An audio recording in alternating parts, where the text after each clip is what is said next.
नमस्कार दोस्तों, सर्वांग मोटिवेशन चैनल में आपका स्वागत है। दरअसल इस गीता में एक बहेलिया एक ब्राह्मण सन्यासी को शिक्षा देता है। दोस्तों, व्यास गीता में ऋषि मार्कंडेय युधिष्ठिर को ज्ञान देते हैं। यह गीता में महाभारत का हिस्सा है। यह कथा मार्कंडेय ऋषि युधिष्ठिर को सुनाते हैं। कथा के अनुसार सुदर्शन नाम का ब्राह्मण तपस्या हेतु वन में चला जाता है। वन में एक चिड़ा उसके ऊपर बीट कर देता है। बीट के उसके ऊपर गिरने से ब्राह्मण उस चिड़े की ओर देखता है और चिड़ा भस्म होकर नीचे गिर जाता है। यह देखकर वह ब्राह्मण समझता है कि तपस्या सफल हो रही है। वह सोचता है कि उसे सिद्धि मिल गई। फिर वह एक बस्ती में गया और वहां एक घर के सामने भिक्षा मांगने के लिए आवाज लगाई, भिक्षाम देहि। अंदर से आवाज आई कि ठहरिए महाराज, मैं अभी आती हूँ। कुछ देर बाद उसने फिर आवाज लगाई, भिक्षाम देहि, परंतु इस बार भी वही जवाब मिला। उसके सब्र का बांध टूटने लगा था और तपस्या का घमंड भी था। वह कहने लगा कि तुम्हें पता नहीं मैं कौन हूँ, मेरी अवहेलना कर रही है तुम। यह सुनकर अंदर से आवाज आई कि मुझे पता है, लेकिन आप मुझे चिड़ा मत समझना, जिसको आप देखेंगे और वह जल जाएगा। चुपचाप वहीं खड़े रहो, अभी आई।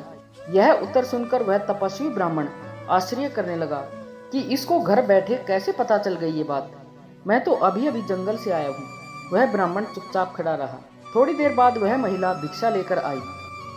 तब ब्राह्मण ने डरते हुए पूछा, देवी हमें बताओ कि तुम्हें कैसे पता चला कि मैंने चिड़े को भस्म कर दिया। उसने कहा, मेरे पास इतना समय नहीं है कि मैं आपको बताऊं। आप अपनी भिक्षा लीजिए और यदि आपको इस विषय में जानना है तो अमुक शहर में चले जाइए। वहाँ पर एक वैश्य रहते हैं, वह आपको बता देंगे। वह ब्राह्मण उस वैश्य के पास गया। वह वैश्य अपने व्यवसाय में लगा था। उस वैश्य ने कहा, पंडित जी बैठ जाइए। थोड़ी देर बाद उस ब्राह्मण ने कहा कि मैं आपसे कुछ पूछना चाहता हूँ। यह सुनकर वैश्य ने कहा कि जी हाँ, मैं जानता हूँ कि आपको उस स्त्री ने मेरे पास भेजा है, क्योंकि आपने देखकर ही चिड़े को भस्म कर दिया था। परंतु अभी मेरे पास समय नहीं है, तो आप एक काम करिए कि यदि बहुत जरूरी हो जानना तो आप अमुक नगर में एक व्याध रहता है, वह आपको सारी बात समझा देगा। और यदि मेरे से ही समझना है तो दुकान मंगल होने तक इंतजार करना होगा। परंतु उस ब्राह्मण से रहा नहीं गया। वह वहां से उठकर चला गया और व्याध से मिला।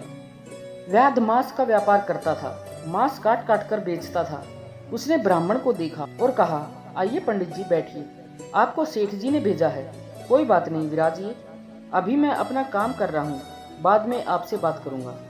ब्राह्मण यह सुनकर बड़ा हैरान हुआ कि इसे कैसे पता चल गया। ब्राह्मण ने सोचा, अब कहीं नहीं जाऊंगा, इसी से सारी बात समझूंगा।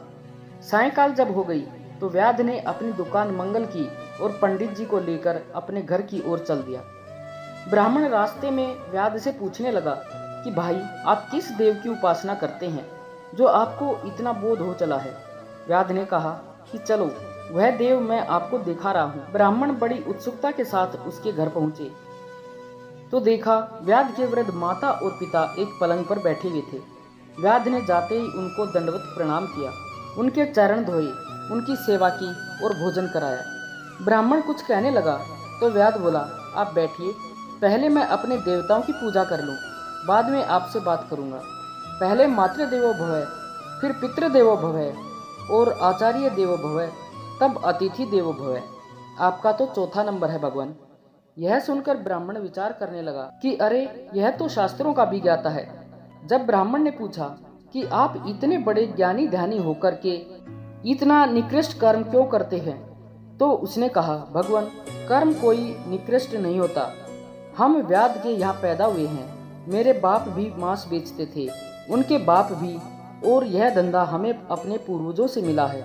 इसलिए हमें इससे कोई घृणा नहीं है, क्योंकि जब तक इस दुनिया में कोई मांस खाने वाला होगा तो उसके लिए बेचने वाला भी होगा।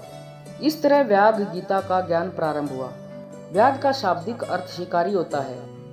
इस कथा में घमंडी सन्यासी को व्याध ने धर्म की सही शिक्षा दी है। व्याध की मुख्य शिक्षा यह है कि कोई भी काम छोटा नहीं होता, कोई काम नीच या अशुद्ध नहीं है। वास्तव में काम कैसे किया जाता है, उसी से उसका महत्व कम या अधिक होता है। दोस्तों, आशा है इस कहानी से आपको काफ़ी ज्ञान मिला होगा।